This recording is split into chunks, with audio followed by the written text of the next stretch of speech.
Yeehaw, folks, and hold on to your hats. Welcome to the first ever episode of Veil of the West, The Wild Ride, the podcast that throws you headfirst into the action and romance of the wildest stories the West has ever seen.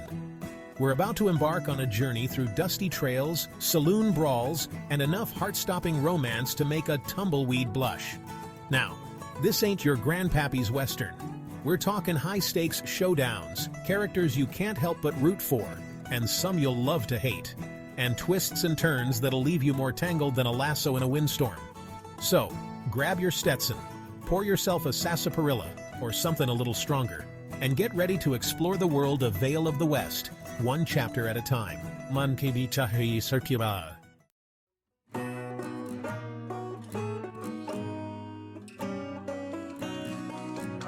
I'm your host, Mark Oliver, and I'm beyond excited to have you along for the ride. And trust me, you wouldn't want to face this trail alone. Luckily, I've got a posse of sharp-tongued, quick-witted, and downright hilarious bookworms to help us navigate this here story. First up, we got Amanda. She's got a PhD in dissecting character motivations and can spot a plot twist from a mile away. Amanda, tell these fine folks a little something about yourself. Well, hello everyone, I'm Amanda, and I absolutely adore diving deep into the minds of our characters. I can't wait to share my insights with all of you. Next up is Tommy, our resident comedian. He's got a joke for every occasion, even when things get tense, and believe me, they will. Tommy, what do you say we give our listeners a taste of that famous wit? Hey there, folks. Tommy here. Get ready for some laughs because even in the Wild West, we need a good chuckle now and then. And last, but certainly not least, we have the firecracker herself, Molly. She's got an eagle eye for detail and ain't afraid to call out a cliche when she sees one. Molly, tell us, what are you most excited to unpack in Veil of the West? G'day everyone, I'm Molly, and I'm thrilled to dive into the nitty-gritty of this story. Can't wait to call out all those cheeky cliches.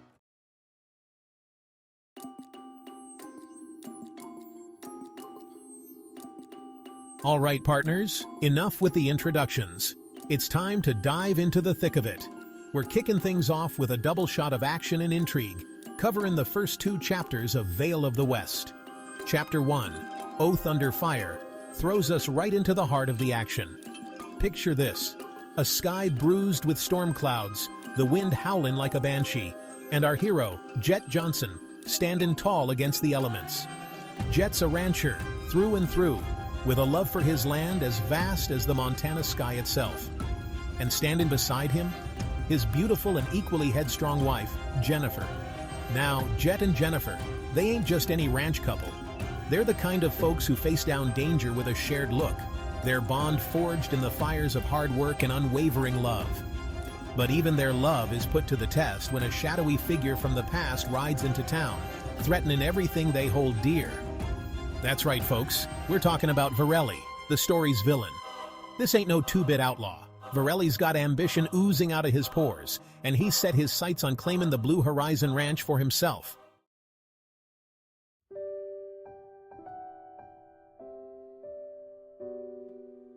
Well, Mark, you can practically smell the sexual tension between these two. But beneath all that smolder, there's a deep love and respect. Jett, he's your classic strong silent type. A man of few words, but those baby blues speak volumes. He's fiercely protective of Jennifer and their ranch, and he's got that whole actions speak louder than words thing going on. Oh yeah, tons of squinting. It's like he's trying to stare down the sun itself. And Jennifer? Don't let the pretty face fool you. This woman's got grit. She can wrangle a steer with one hand and balance the ranch's books with the other. She challenges Jett, keeps him on his toes, and together, they make one heck of a team. They're like two sides of the same coin, you know? He's the stoic mountain, she's the wild wind. But together, they create something powerful.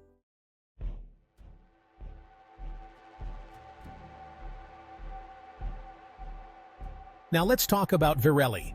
This guy oozes bad news. He's got that whole, I'm rich, I'm entitled, and I always get what I want vibe going on. What's the deal with this guy? Why is he so dead set on snaking the Blue Horizon? Well, it wouldn't be a good Western without a greedy land grabber, now would it? Right. But there's got to be more to it than that.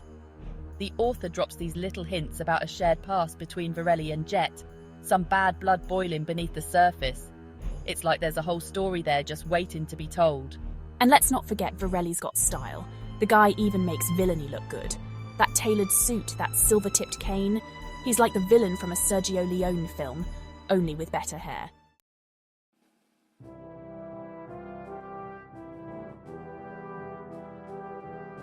So, we've got our heroes, Jett and Jennifer, standing strong against the storm, literally and figuratively. And we've got Virelli, circling like a buzzard, just waiting for them to slip up. What's at stake here? Why should we care if this ranch goes belly up? It's about more than just land, Mark. It's about legacy. The Blue Horizon has been in Jett's family for generations. It represents their history, their roots, their connection to something bigger than themselves.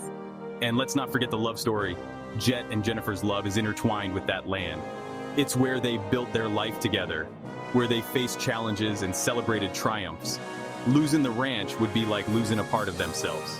It's a classic tale of good versus evil, but with a whole lot of heart thrown in. You can't help but root for Jett and Jennifer for their love to conquer all. And you better believe I'm dying to see Virelli get his comeuppance.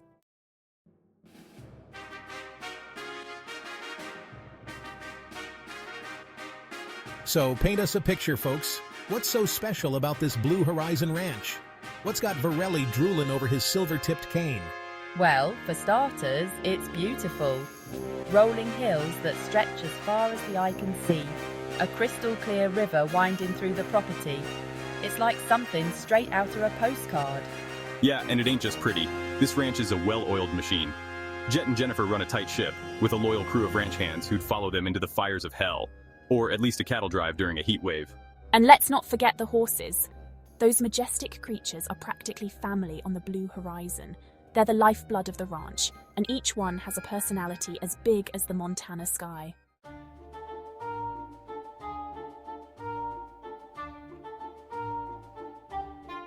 Section 3. Montana Musings. Thunder steals the show. Mark. All right, next up we got Jake calling from Big Sky Country itself. Montana! Jake, what's on your mind? Jake from Montana. Hey folks, love the podcast. I had to call in and express my undying love for Thunder. That horse is a legend. Any chance we're gonna get a whole episode dedicated to the awesomeness that is Thunder? Amanda, Jake, you and me both. Thunder is more than just a horse in this story. He's a symbol of freedom, loyalty, and the unbreakable bond between man and animal. Tommy, plus the dude's got style for miles. That flowing mane, that powerful gait, he's like the Fabio of the equine world. Molly. You know, I wouldn't be surprised if Thunder ends up saving the day at some point. He's always there, in the thick of the action, sensing danger before anyone else. He's like Jett's furry guardian angel, only with 4 legs and a mean set of hooves. Mark, you said it, Molly. Thunder's definitely one to watch.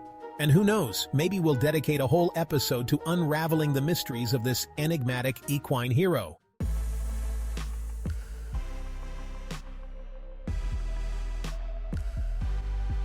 Section 4. New York, New York. It's getting hot in here. Mark. All right, our next caller is coming to us from the city that never sleeps. New York City. Lucy, you're on the air. Lucy from New York. Hey everyone, first off, I'm loving the podcast. You guys are hilarious.